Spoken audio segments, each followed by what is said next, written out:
Chase Thomas podcast. My nephew needs me to record. See, I already hate it. I hate it. All right, we're back here on the Chase Thomas podcast, where I'm still the aforementioned Chase Thomas, coming to you live from Knoxville, Tennessee, Everything School HQ. Joining me from volreport.com, it's Ryan Sylvia. Ryan, good evening, sir. How are you? I'm doing good. Baseball postseason coming up, softball postseason coming up. So it's the most fun time of the year in the terms of the diamond sports. So it should be a fun run to see what both these teams do in the postseason. I am ready. I was thinking about that actually in the car today. Was one of the things about getting to this point in the year is like we've seen enough. There's that gif of like I've seen enough.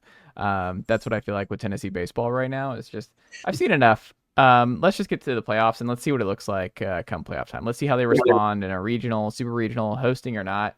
I'm ready to see what this team does come postseason time with their back truly against the wall. Like I am ready to turn the page on what was, man, a tough regular season that not a lot of memorable moments, I think, by and large, now that we're here in mid-May.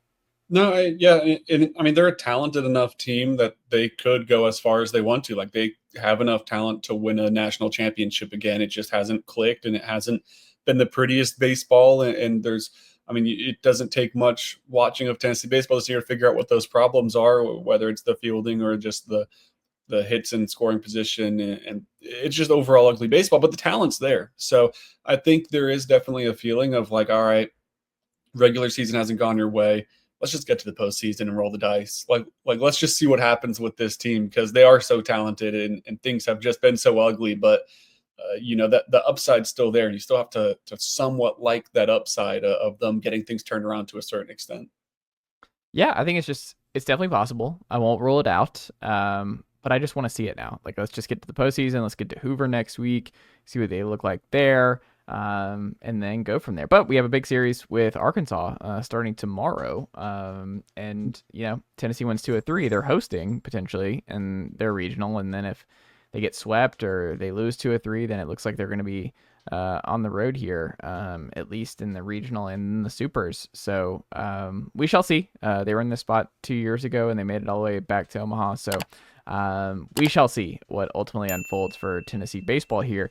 But one of the things I thought was really interesting over at Vol Report this week, Ryan Sylvia, was you picked the brain of a Colorado Buffaloes insider on Colton Hood, who I think is going to be the most overlooked portal edition this cycle by Vol fans, partly because it is a spring ad, but I think the other part is it's just not a sexy position. Like a backup cornerback is just not going to move the needle for a lot of folks, and I understand that. But I thought it was a really insightful back and forth. So what did you glean from the talking with a Colorado insider on Colton Hood and what Tennessee is getting in their newest cornerback? I thought what was interesting was kind of talking about the ceiling of things, and I know she said he's kind of on the coming up on maybe what could be a breakout season. And he kind of showed flashes of that last year. And that was a role he played at Colorado as well for most of his time, was just being a backup corner. He got chances to start due to injury, and he did make the most of those games, but he played in that backup corner spot and he did well, and he was overlooked there. And I guess it didn't seem to bother him to a certain extent. And now he's going to come to Tennessee, and we'll see what Jermod McCoy looks like early in the year with the injury he's coming off of. But he's going to have a chance to get some snaps. He's going to have a chance to kind of, I guess, battle with Jalen McMurray for one of those backup corner spots, to be that first guy on the field to spell relief for one of those two guys. And everything that I heard from that interview, it seemed like he's someone that's not just capable of being a depth piece, but capable of making an impact in his first year at Tennessee, and someone that has multiple, 3 years of eligibility to use with the Vols too. So he could be someone that down the line does step into that starting role, even though it likely won't be in year one. So I think you have to like the upside of what he brings to the table, and also asking about Deion Sanders and Travis Hunter, two of the better cornerbacks in college football history, which is funny that he was able to play with both of them. Obviously Deion as a coach, and Travis, the Heisman winning two-way player this past season. And she said that, that probably helps. Like, it certainly doesn't hurt to have tutelage under two guys like that early in your career. So he should be an interesting piece. And I think you're right. Maybe not the most talked about guy out of the portal right now, but could be someone, especially in a couple of years, that could be making a big difference.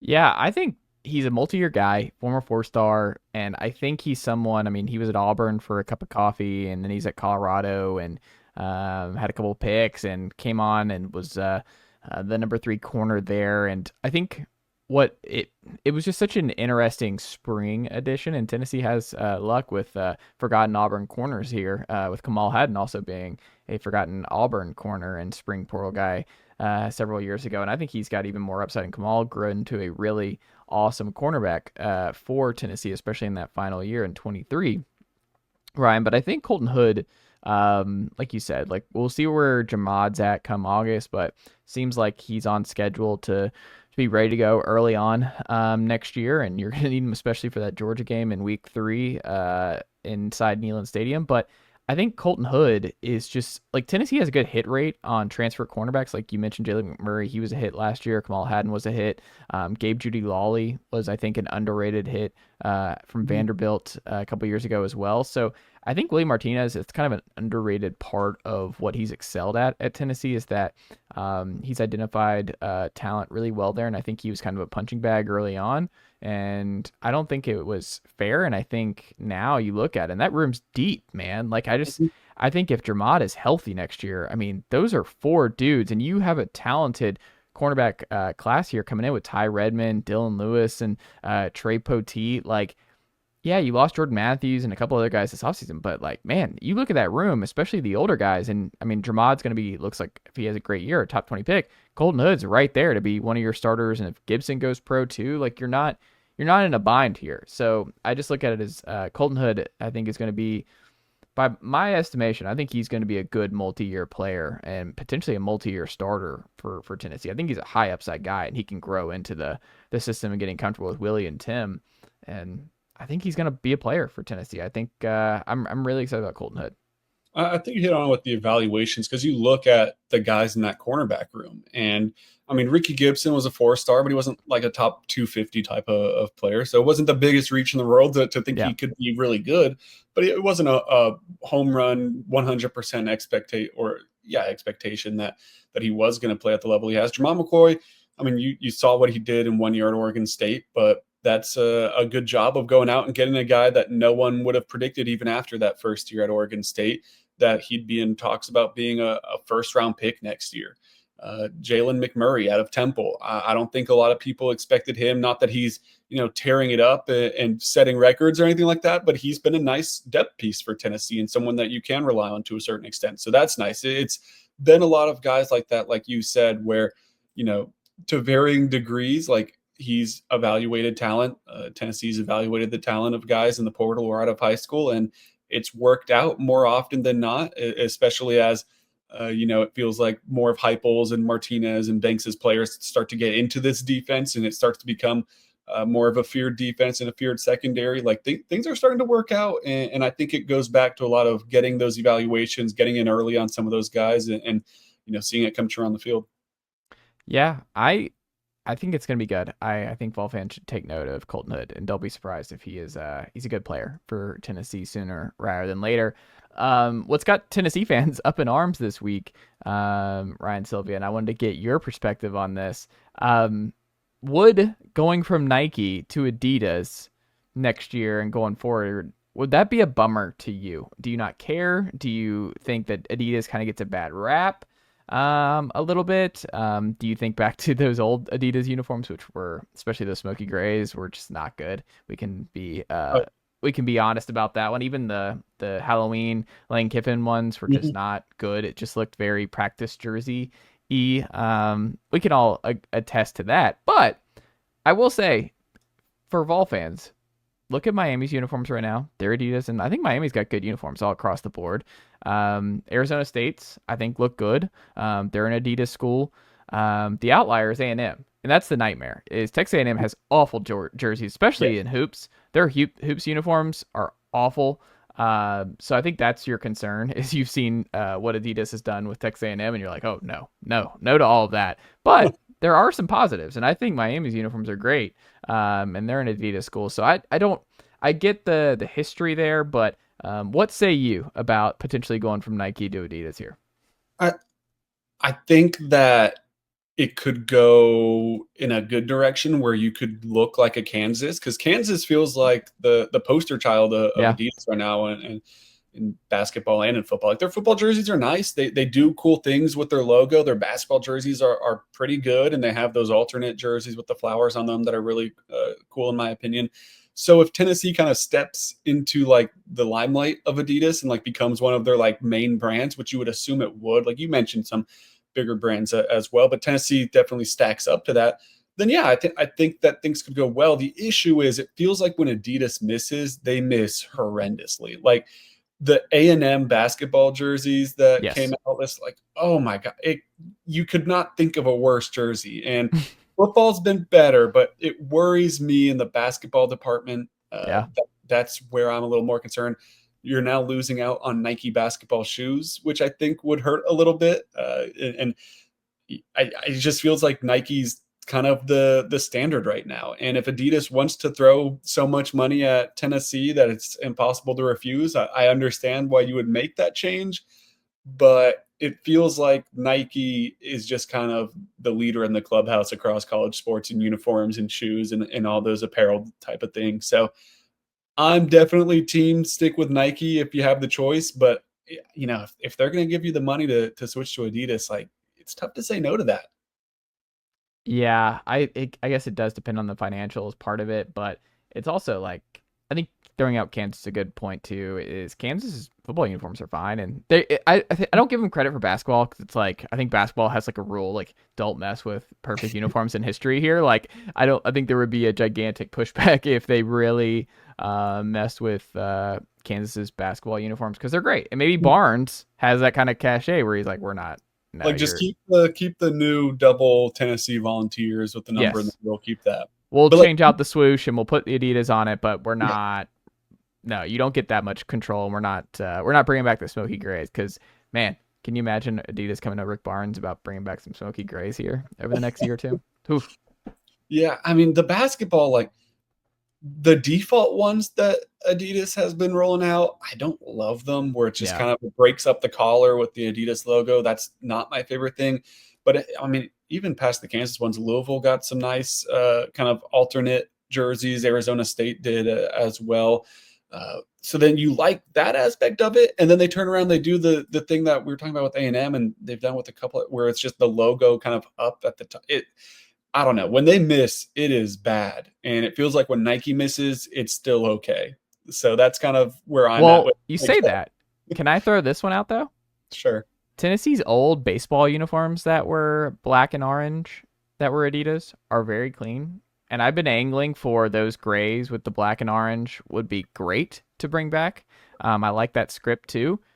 Mm-hmm. Tennessee's Nike baseball uniforms that they came out with this year are all terrible. Like they're all terrible. There were so many misses with the new uniforms. They had to go back, and thankfully we saved the creams a little bit, but they were not good. I'm not looking at any of the Nike baseball uniforms for Tennessee and been like, gotta keep Nike for Tennessee baseball. Like, huge L's all across the board for me there.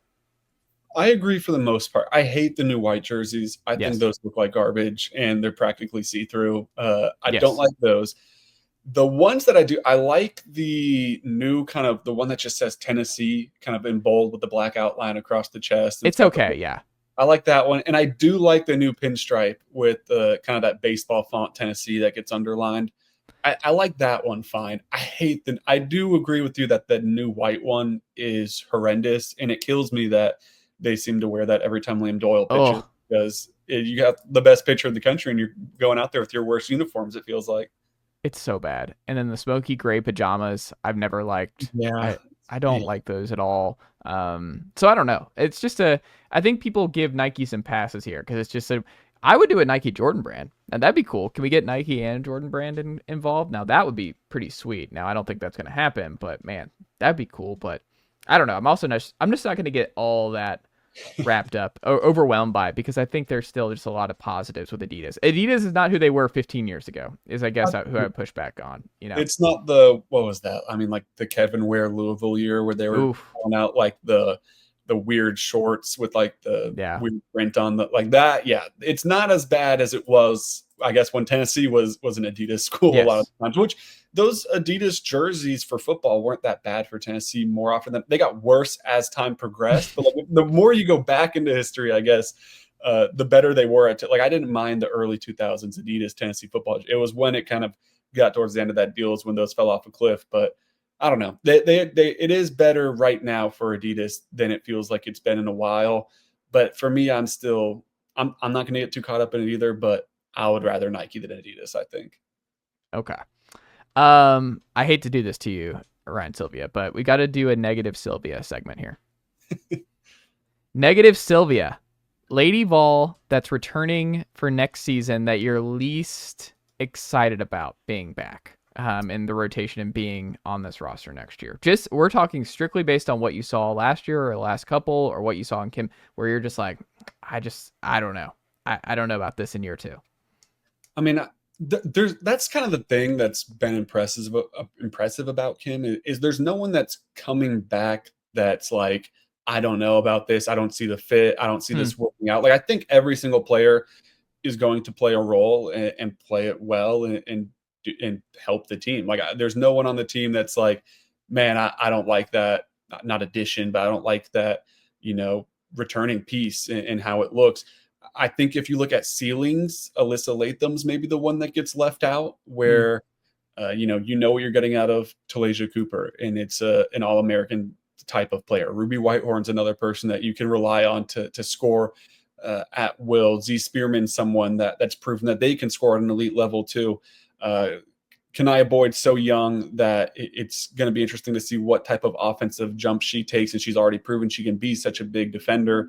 Kaya Wynn, we weren't able to see her last year in this system, and it feels like a system that'll fit her well too. So I'm excited to see how that works out. So you kind of go down the list of ceilings, and it feels like Alyssa Latham's ceiling is a really good role player, which is nothing to knock. Like I think that's a very valuable piece to have and something that Tennessee will take every time. So I guess I would have to say that, but it's not like I'm not excited to see Alyssa Latham next year because she had a really, really good sophomore year for Tennessee and played an important role for the Lady Vols. So I guess the cop-out answer is none, but if you're talking ceilings, like who could be a star in either their last year of eligibility or as their Lady Vol season progresses, it feels like, I guess the lowest ceiling would be Alyssa Latham.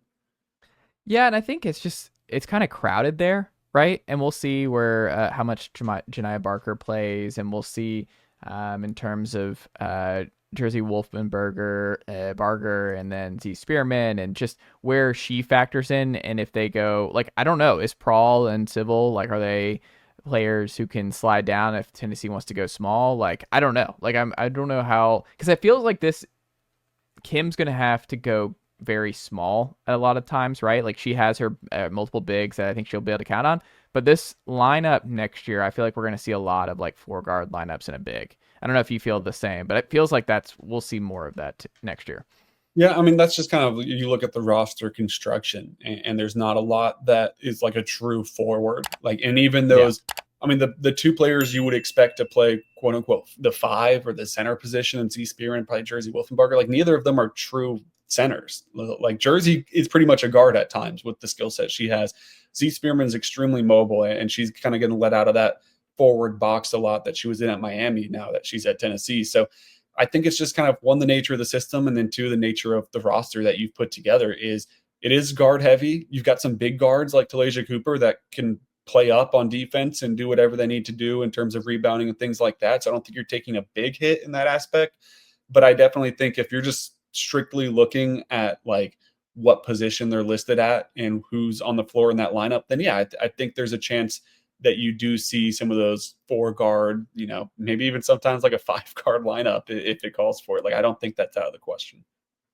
It feels like Boyd's the biggest like question mark. Like her role could be huge next year, right? Like she's probably the most interesting, because I think everyone's going to look at Ruby, everyone's going to look at Cooper, everyone's going to look at Spearman. I feel like Boyd is kind of got that burst on the scene type of role potential next year, right? Yeah, and she got a lot better at the end of Yeah. last season, I think. Like, it really But there's seemed going to be like a whole lot more on her shoulders next year, yeah, no, right? absolutely. And I think that's part of it is you have to expect somewhat of an offensive burst, and it doesn't have to be 10 plus points a game, but like if you can hit a three a game, if you can continue to run the floor well, I thought that was something she did really well at the end of last year was she ran the floor in transition really well and finished kind of at full speed through contact at the rim and stuff. I thought that was a really impressive part of her game. If she can do that, add a three or two a game and continue to be one of the better players in the press, which, I mean, you could make an argument. It's tough to argue over Talasia Cooper, but you could definitely argue she was the second best defensive player on the team last year. And I think you're probably right with that. And that's as pretty much a true freshman, technically a redshirt freshman because she early enrolled. Like, if you can combine a little bit of offense in that, like that makes you an extremely valuable player already and someone that could be in those starting lineups or could be in those closing lineups, especially if you have a lead late you're trying to protect with a couple minutes left and you're trying to get your best five on the floor. It's going to be tough to leave her off the floor if you're trying to get stops. Checker Neyland, you wrote about this this week, Ryan Sylvia, in the history here of Checker Neyland, because Tennessee is officially going to Checker Neyland for week 3 against Georgia. And we'll see if Tennessee's undefeated coming into that matchup. If they can get through Syracuse in the Dome, back in the home state, in the home city for me, and at Mercedes-Benz in Atlanta, Ryan Sylvia. But what did you find with the history of Checker Neyland, and what do you make of it in the past and doing it versus Georgia here in week 3? Yeah, I mean, they're 4-4 with it, but they've won 3 straight. And so that was kind of one of the things I wanted to look at was I think it's mostly been dispelled since they've won the 3 straight, but like especially when they brought it back after the other time they did against Georgia and you lost 41-0 in the Checker Neyland game. That took that hiatus when Pruitt was the head man, then Heupel and Danny White get here and they bring back for Ole Miss. And there's a little bit of pushback, like, hey, Tennessee never wins the Checker Neyland game. And at the time, like, I mean, it's hard to argue against it. They only won the one game in 2016, then you lose to Ole Miss. And all of a sudden it was like, all right, this team's 1-4 when they do this. You know, is there some bad juju, which, you know, I never fully bought into. It's more so just a result of you had Butch Jones as your coach and it was year 1 under Heupel in a game that very well, maybe depending who you ask, should have went their direction if some calls went a little bit differently. But they've responded with 3 straight. And I think that it's a nice momentum that they've built with it. It's not the end all be all of winning football games, but it's one of the cooler visuals in the sport, I think. So I personally love it. I love the Checker Neyland games. I love kind of sitting in the press box, watching it fill in a little bit as you see the different sections fill out. And when you talk to random people, I'm from Pennsylvania. I went to high school in Pennsylvania. I go back up to Pennsylvania and you talk about Tennessee football with people. And a lot of things they say is, yeah, that's a bucket list. Go to Tennessee, see that Checker Neyland game. And that's from people that, they have their whiteout at Penn State and all of that. So that they know about, some good color coordinated environments. And it's kind of on that list, on the Mount Rushmore, I guess, of those types of events. And in terms of picking Georgia, I mean, I guess you only had so many options. Like, do you want to do it for Arkansas in that kind of revenge game type of moment and really try to, make sure you get a win during it? Or do you want to try to pull out all those stops? You want to go back to Oklahoma again when they did it? I guess that was 2015 when they pulled that out and lost in overtime to Baker Mayfield and company. You had a couple options. It's not the Florida home year. I guess that's what they do every time Florida's at home now is they do that. So I don't know. If you wanted to win, if you wanted to make sure you got a win under your belt in the Checker Neyland game, it definitely wasn't the game to pick. If you just wanted to pick the biggest game, then yeah, you got it right. Yeah, I was at the Checker Neyland Florida game in 22, and it's great. Like, it's so good to be there in person and to really, like, it's just something, like you said, you have to be there to understand, and it's amazing. Like, it's just 100,000 plus stadium, and it's just, Neyland Stadium is not a stadium, it's a coliseum. Like, it's Neyland Coliseum masquerading as a football stadium. And when Checker Neyland's in full effect, it's just like, it's kind of overwhelming. It's a great visual, and it's really, really cool. It's what makes Tennessee and college football special. That all being said, Ryan, I would have much rather they had picked Arkansas or Oklahoma. Oklahoma probably would have been my number 1 pick because I think that's going to be more of the most 50-50 type contest for Tennessee at home this year. And that's where you want it. you want a 50-50 game where you're like, oh, maybe this gets the crowd just a little bit more amped up to give us that last little bit of juice to win. And I understand, like you talked about the 2015 game. I think they'll beat Arkansas with or without Checker Neyland. And I think it's just Arkansas might be pretty bad by that point. I don't want to burn it there. Georgia I don't think it's going to be 41-0, but I don't. Like, I was listening to Russell Smith on the drive today talk about this, of like, it's going to be talking about the Checker Neyland for Georgia. And like, I think his perspective was it's going to be jumping like in Knoxville that week. I don't think I agree. I think it's going to be, I guess it depends on how Tennessee looks against Syracuse more than anything. But I don't know if a lot of Vol fans, after going 0-4, and then what we saw 2 years ago, which with a better Tennessee offense potentially, with Georgia coming in, and that game was, I mean, that was less competitive than the 21 game, and I was in the building for that, freezing my tail off. I've been at both. I got to decide it. Maybe I'm a bad luck. Like, I don't know if I need to be in the building for Georgia Tennessee this year, because I'm gonna level with you, Ryan. It's been pretty demoralizing being in the building for Tennessee Georgia of late, and at least it's not gonna be cold on the walkout. Like, that's a big win here, is like coming out of a drubbing potentially and not freezing my tail off and having to use not the icy hots. What are those things called? The hot hands throughout. And yeah, I don't know.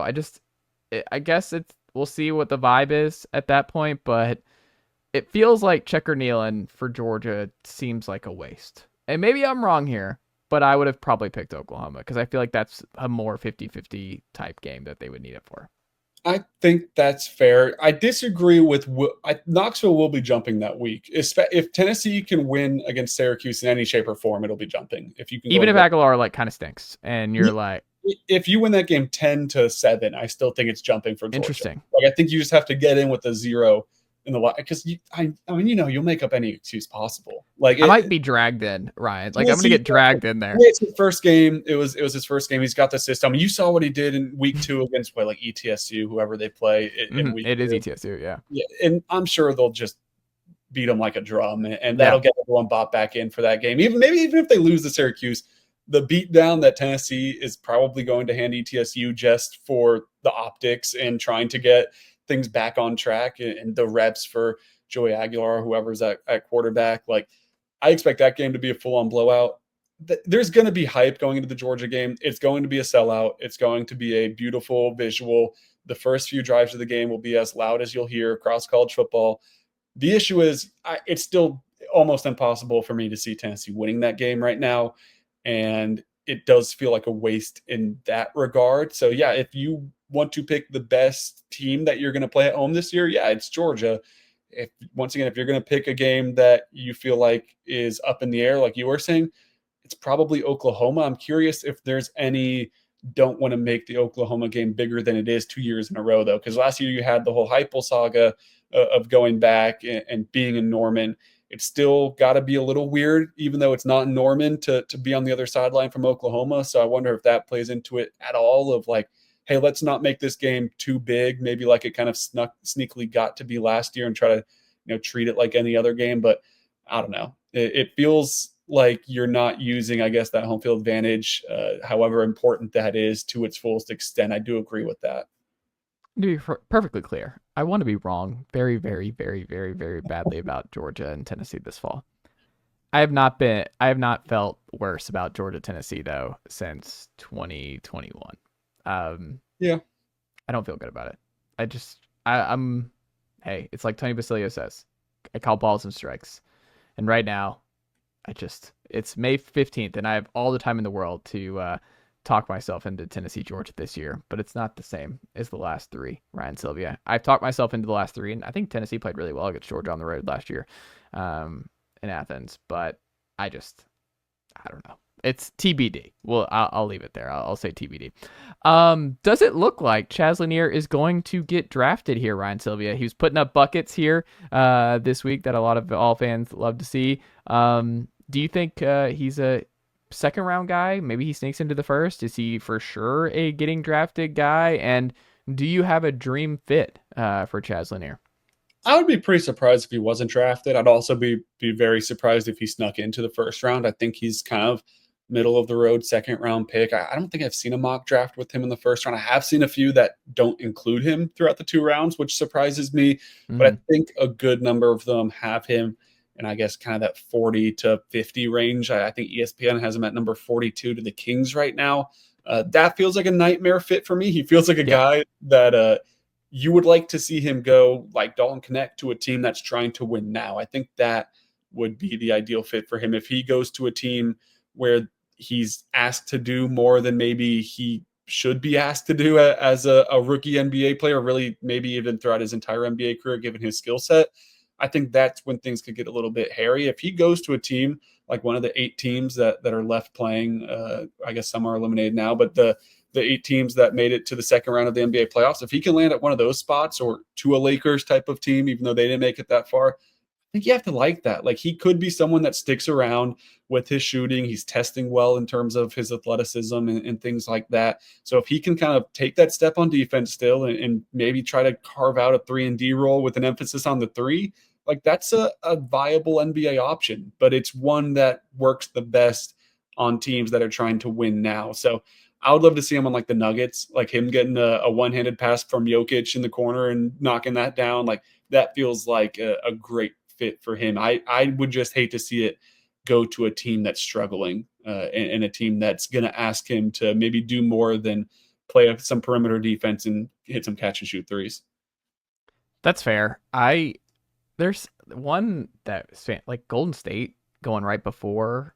I mean, I'd love him in Golden State. Like, I think he just catch and shoot guy, learn from Steph. And I'm not going to say he's the next Splash brother here with Steph Curry, but I do think that's like, if you look at their rotation, and we'll see what they do with Moses Moody and company this offseason, but they're not deep in the backcourt. Like, Gary Payton can't stay healthy. Like, there's a path to Chaz Lanier playing if he was on a good team in Golden State next year. So that one I probably would say is my favorite potential option. The Hawks could use him, but the Hawks are not going to be in that spot. Like, I would absolutely sign me up for Chaz Lanier. I think the other one is Oklahoma City. Like, there's not a better place, I don't think, for a young guy to go than Oklahoma City. They play everybody. They develop everybody well.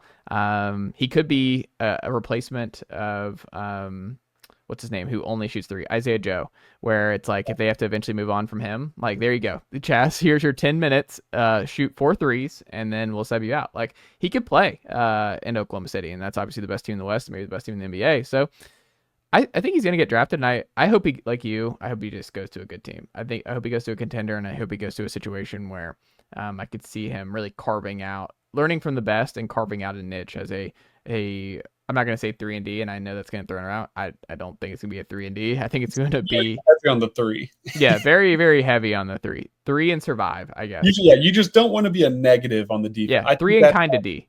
As long as you can hold your ground on defense and hit a couple threes, like, that's the role that he could throw. It could like a Duncan Robinson type of, like, and if you can be even a put him in Miami.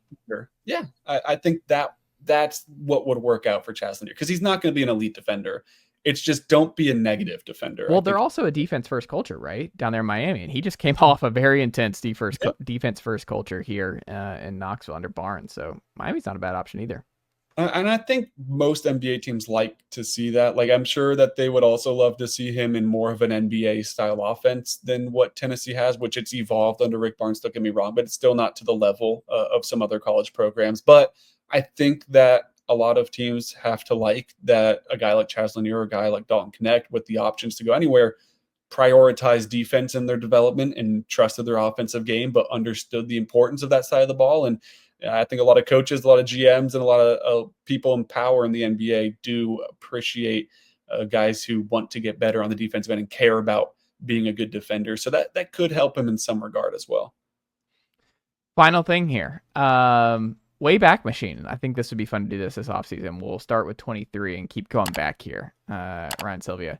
Favorite Vols hoops player on the 2023 team and why?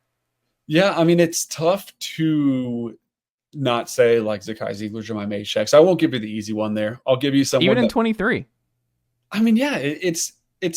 I mean, I get more so Zakai than Jemai. Like, but Zakai is just one. It's impossible for him to not be on anyone's all-time favorite Tennessee basketball players list, even going back to the year before in his first season. Like, it's tough to disclude him. You look at that team, though. I mean, man, I always liked Tobe. I guess that was his freshman year, so he wasn't doing it to the level he was the next year, but he was always kind of a fun player for me. That was I guess a pretty good Olivier year when he was on. So that's when Olivier was having a good game, that was a fun player and someone I liked watching. But the games he was off kind of got a little frustrating. A random guy that sits fondly in my heart, DJ Jefferson, man. There was nothing more fun than watching DJ Jefferson just light up the rim in warmups and just walk on air. So that's not someone that played necessarily, but DJ Jefferson is someone from this year, from 23 or 24, that does hold a small place in my heart for just the sheer athleticism he showed on a nightly basis in warmups. I like that. I think Santi in 23 was still really fun and a really fun, important player. I missed Santi this past year. Like, that was just someone you just kind of you had to watch for a while, and you're like, man, Santi that final year was brutal for him, and it wasn't his fault. But man, I wish he could have gone out better for Tennessee because he was just so good for so long. And it was just a weird situation. It's just with Dalton Connect's usage and everything else. But he was a score that year in 23. I would say Euros. Can we throw Euros in? I just kind of missed the Euros experience, the 10 minutes of Euros. It's just, I enjoyed it. Shump couldn't stand it. I feel like you didn't like it, the Euros minutes. I'll always ride for Euros Plavsic. I enjoyed them. I enjoyed Euros being on the court for my basketball team for stretches. It was fun. I enjoyed the Euros era. You can never take away that Kentucky home game that Tennessee lost from Euros, where he was just for no reason the best player on the court for that entire game. Like, that was sensational. I'm not anti-Euros. I was never anti-Euros. Were there much better pieces out there that could have fit Tennessee? Sure. But, I think it's always, it's not usually a negative, I guess, to have like an enforcer type of player, like someone that, you can't mess with to a certain degree. I guess Tobe almost stepped into that role after Urosh left to a certain extent. You kind of just think back to the Kentucky game in Rupp where he kind of stood his ground. But those guys are fun to watch where they're not afraid of contact. They're not afraid to get physical. And it's kind of funny where it feels like a lot of the 7-footers now are more of like the lanky kind of finesse guys more than just the wide physical guys. And Urosh was kind of one of those old school 7-footers where he was stout. You weren't going to move him, and he was physical down there. I like it. Ryan, Sylvia, what can the good folks check out from you and the team over at volreport.com? Yeah, we'll have coverage of baseball as they round up the regular season, get that SEC tournament started. Lady Vols softball going to get their regional start this weekend. We'll have coverage of that and really just everything Tennessee athletics. It's off season for basketball. It's off season for football, but news breaking every day. It feels like on both of those sports. So I'll have you covered everything Tennessee athletics. I love it. Brian, Sylvia, always a pleasure, my friend. And I'll talk to you again next week. Thanks.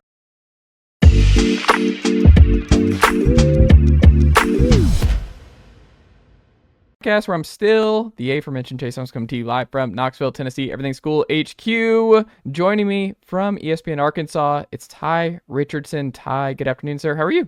Chase, I'm good, man. Ready for a big series in Fayetteville this weekend between the Vols and the Razorbacks. Both teams kind of struggling a little bit, so we'll see which team comes out on top and maybe gets inches closer to Texas. But I'm going to guess the Longhorns are going to wrap up the #1 regular season title after this weekend.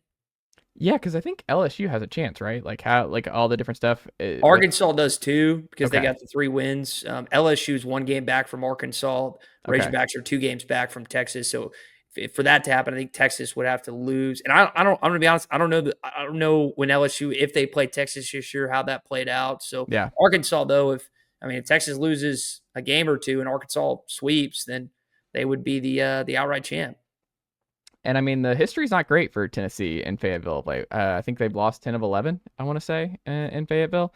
And no love lost between both fan bases, both coaching staffs. It's one of those games, like one of the weird things about college baseball, I think in the SEC part of it, and now that you've added Texas and Oklahoma, like you're not going to play everybody every year. But like I just feel like there's some series that just have to happen every year, and it would be better for the sport if it happened every year. And Arkansas Tennessee is one of those. Like Arkansas and Tennessee should be playing every year. Yeah, especially with the coaching dynamic now. Yeah. I don't know if I necessarily would have said that 10 years ago, but you think about what Tony Vitello's established and Lindsey Nelson and just the dynamic of him and Dave Van Horn winning the national championship. So there are a lot of areas when you look at this battle. Luke Bonfield, former Razorback, on the staff there as well. So this is going to be a fun series this weekend for multiple reasons. So you mentioned that, I mean, one of the interesting things about Tennessee and Arkansas over the last month or so is I think if you're not plugged into our two teams like we are, Ty, like a lot of people just look at the standings and they look at the record. Tennessee just clinched their 6th straight 41 season under Tony Vitello, but they cannot win a series. And a lot of them have been at home of late, which has been pretty wild to see over the last month and a half. But also Arkansas is struggling to win series down the stretch here. So for Tennessee fans who are looking at that and they're like, whoa, why Arkansas has got a chance to both win the SEC regular season championship, but also has been really struggling for the last month or so. What's been plaguing the Hawgs of late? Well, so they've lost against some really quality opponents, being the Georgia Bulldogs, the LSU Tigers, the now number 1 team in the country. A&M wouldn't necessarily put in that category, but Florida was hot as well. They just ran into some teams either at their own ballpark at the wrong time. Pitching-wise, they've had some injuries, but they're gotten some guys back, which is good. You know how close it can be. I mean, for example, the LSU game won in Baton Rouge, went to extra innings, and Arkansas lost on a bang play at home plate.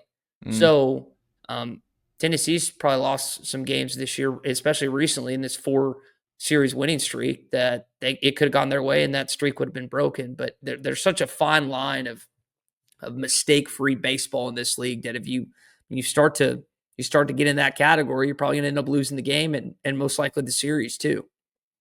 It doesn't seem like you're hitting the panic button with Arkansas right now. It's just, but it's more of like that's baseball last month for you.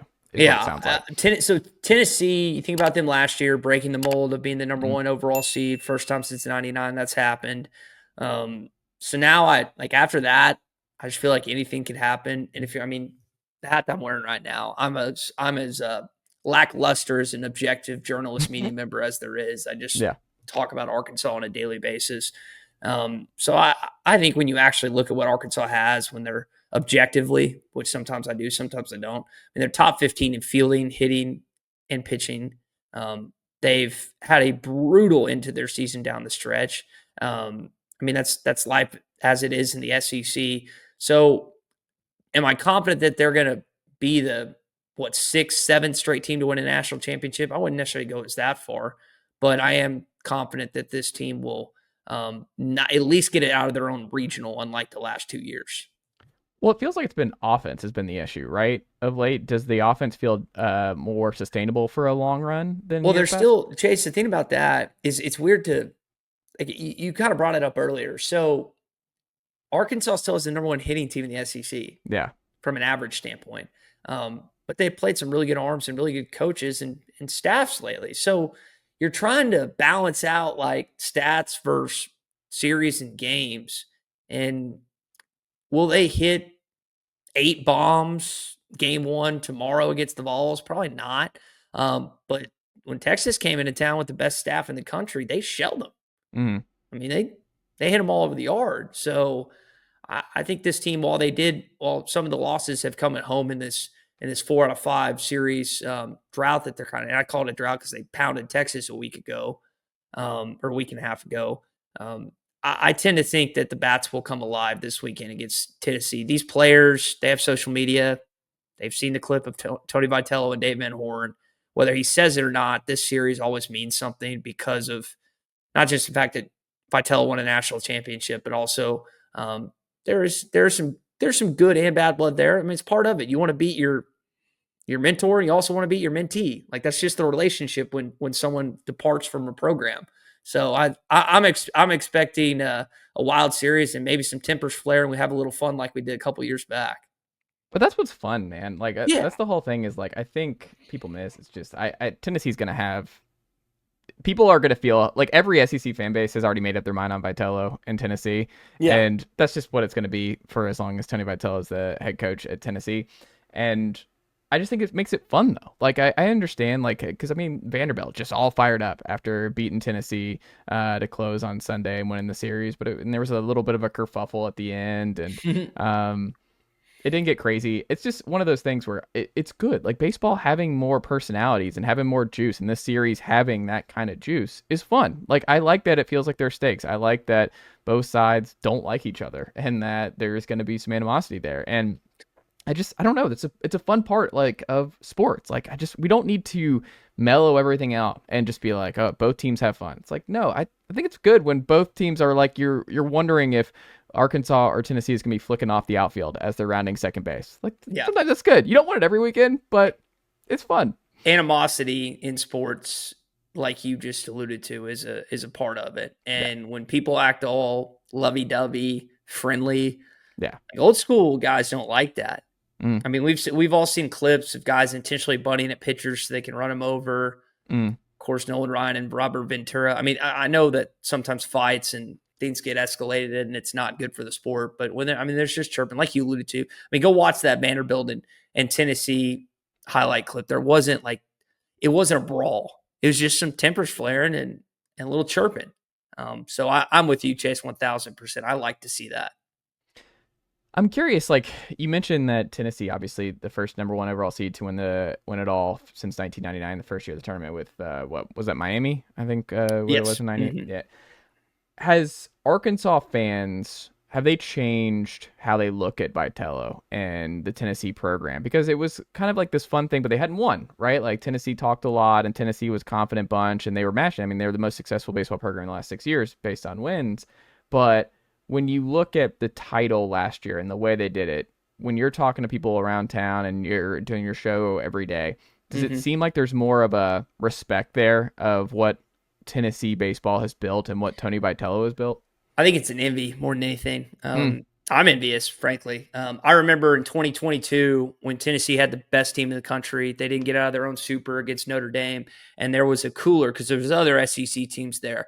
There was a cooler that had Tony Vitello's picket on it. I don't know if you remember that picture, but it said free water from the guys back in Knoxville or something. It was just, and I don't know if it's an Arkansas fan or maybe it was an Auburn fan or Ole Miss or whoever, but I mean, that was at the time right in the middle where, I mean, Tennessee was rolling, but they hadn't won that national championship like you alluded to. Then a year ago, they did.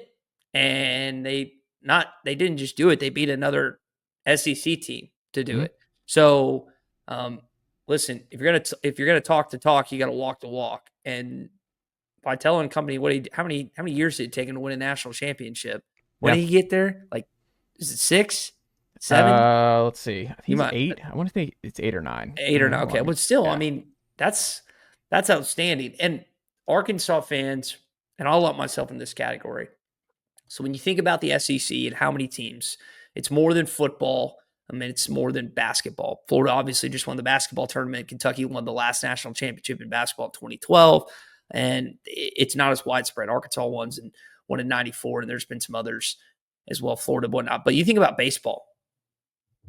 South Carolina, Florida, Tennessee, Vanderbilt, Ole Miss, LSU, Mississippi State.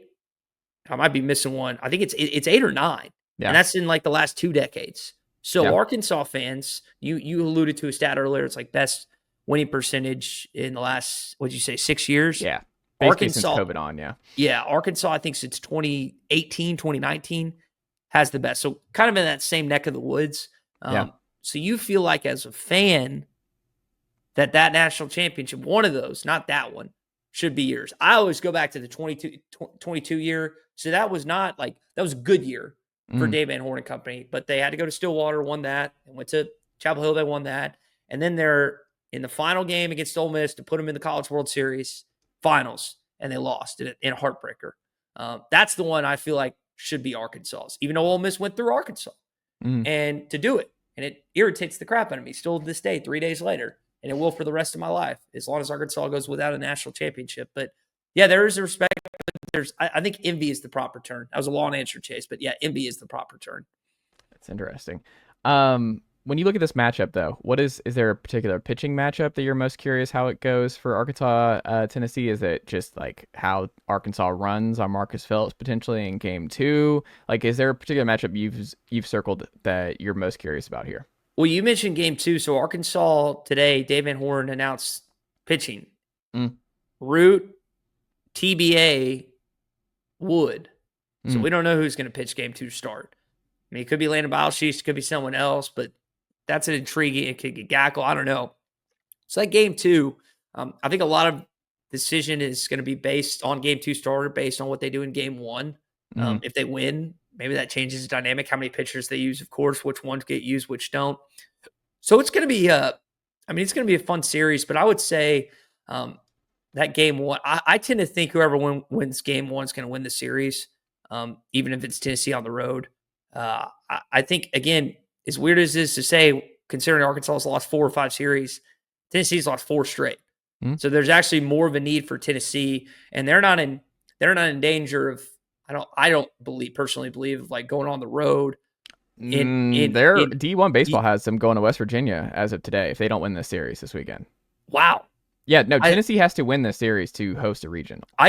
So they can't. You mentioned D1 baseball. I just assumed, wrongly, of course, like you just alluded to, that with them having 6 of the top 8 national seeds hailing from the SEC, that Tennessee was just going to be a lock for one of those other 8. I didn't see those listed, but no. Okay. Well, then, yeah. They have to win this series. I mean, that'd be 5 straight series losses, and it's just like, I mean, they did this to themselves. Like, Tennessee did this to themselves. So, like, they're in this crazy bind. I mean, they were also in this bind 2 years ago. Like, they went on the road to Clemson, and Clemson did not like that. And then, obviously, we know how that went. Yeah. And then going to Hattiesburg, which was Tennessee kind of got screwed in the second round because they ended up having to go on the road in the Supers to Hattiesburg to face Southern Miss, and that was stupid. But who cares? Like, I'm not still bitter about the whole craziness of Tennessee having to go to this, Hattiesburg for the Supers. But, yeah, man, like, it's...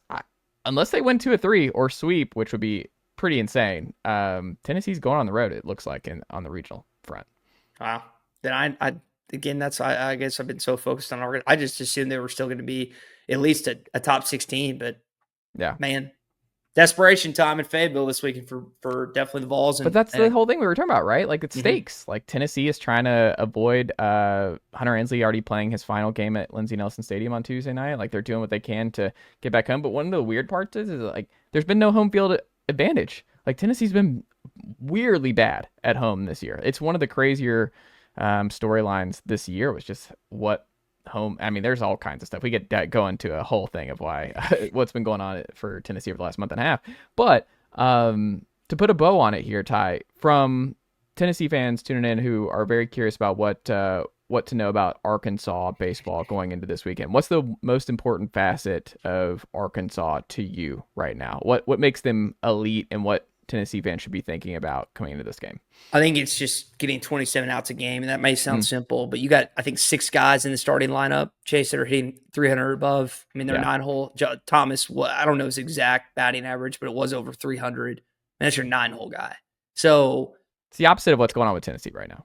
Which is odd because Vitello's had good hitting teams. It seems like every year he's been there. And I don't know if Arkansas necessarily. I mean, they had a good team 2018, 2021 in terms of that. But they have a chance to break that single season home run record, which was set in 2021. So I would just say from top to bottom, best player in baseball might be on Arkansas and Vahiva Loy, softball too, and Bree Ellis, who just won SEC Player of the Year. So, I mean, when you look at a dog, it's the guy at short.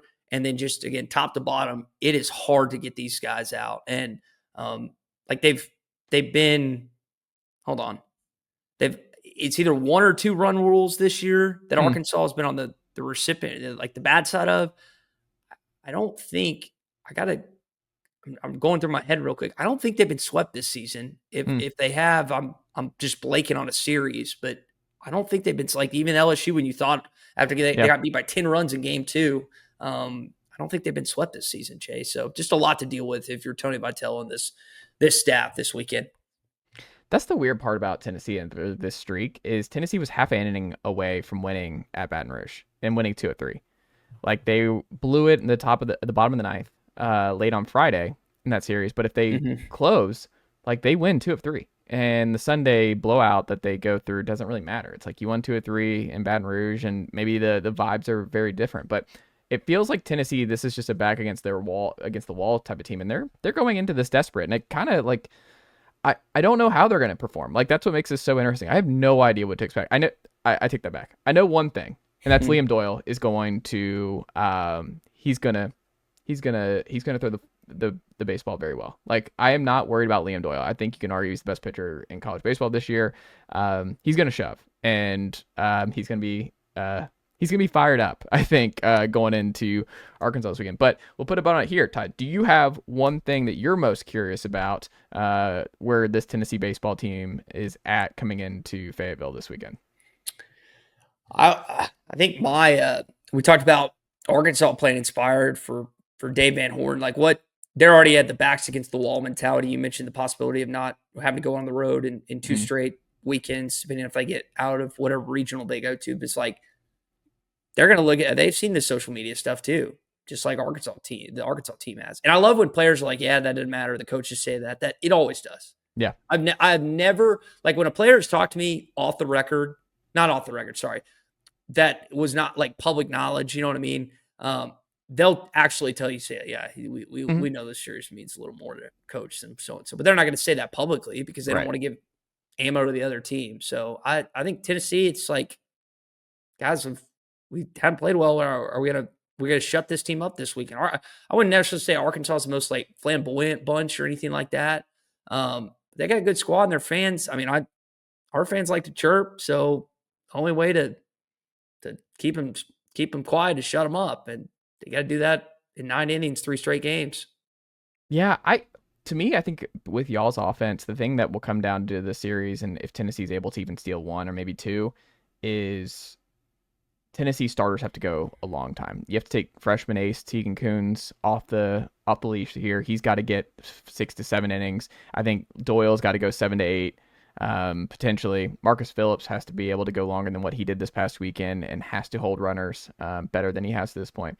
But Tennessee's bullpen has just been a disaster over the last month and a half. And I think with y'all's hitting, if Tennessee's in a spot where they've struggled so much leaving runners in scoring position for a month and a half plus, like they're just not going to be able to survive if they're going to the bullpen early multiple times this weekend, because I just don't think they have enough trust and they have enough answers there to fend off a lineup like Arkansas has. So if it's like, I'll go ahead and say, if this is a lot of bullpen from Tennessee this weekend, I don't think Tennessee can win 2 of 3 and still host a regional. So you'll know, Ty, if you're seeing some bullpen action for Tennessee early. Arkansas's actually got a pretty good bullpen this year. Yeah. Sorry, Chase, you broke up for a second. Oh no, I was just saying, like, if you start seeing Tennessee a lot of bullpen activity early, you're like, okay, Arkansas is in good shape here. But if you're seeing Doyle and Phillips and Tegan Kuhns for a while, then Tennessee's got a shot. They ironically, Arkansas doesn't necessarily have the same starting rotation that I think fans are accustomed to, but their bullpen's actually been their bigger strength. So it might be the opposite of what you just said for the Razorbacks. Yeah. Ty, what can the good folks check out from you and the team over at ESPN Arkansas and everywhere else this week? Yeah, so we do a daily show, the Morning Rush, 9 to 11 a.m. Central Time on ESPN Arkansas. We have an app, Hit That Line Now, has all our local shows, and hitthatline.com. If you want to listen to the game, obviously you probably prefer, is Mike Keith taking over for basketball and football? He's okay. John Wilkerson's staying on baseball. Oh, it's baseball. Yeah. Okay. You guys will probably prefer to listen to John Wilkerson's broadcast rather than I love Phil and Bubba, but I'm partial with them. So I'm guessing you are going to want to stay tuned to the Tennessee Sports Network. But yeah, we got all the Razorback games and just enjoy talking ball each and every day. I love it. Ty, thank you so much for the time. I greatly appreciate it. And we'll have to check back in again very soon. Awesome. Nicely done, nephew. The Chase Thomas Podcast. Hell yeah.